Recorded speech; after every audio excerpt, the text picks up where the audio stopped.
আর অনুজ নবদম্পতি, সুখী সংসার তাদের। অনুজের ভাই সঞ্জয় পড়াশোনা শেষ করে অনেকদিন পর বাড়ি ফিরল। বৌদি কাজলকে দেখে মুগ্ধ সে। তাদের লুকোচুরি চোখে শুরু হয় নিষিদ্ধ টান। একদিন রাতে জল খেতে উঠে অনুজ সন্দেহজনক শব্দ পায়। সেই রাতেই অনুজ দেখে ফেলে তার স্ত্রী ও ভাইকে আলিঙ্গন অবস্থায়। ধরা পড়তে দুজনের ভয় আর পাগলামি শুরু হয়। বন্ধ দরজার আড়ালে ফিসফিসে বিশ্বাসঘাতকতা তাদের। একদিন রাতে দুজনে মিলে অনুজকে চেপে ধরে। অনুজ প্রাণ ভিক্ষা করেও রক্ষা পায় না।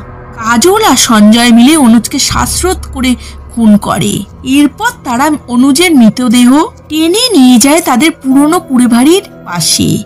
কিন্তু অনুজ সে মৃত্যুর পর বিস্ফারিত চোখে চেয়ে। তারপর শুরু হচ্ছে রক্তের প্রতিশোধ। আপনারা সবাই আমার পাশে থাকবেন।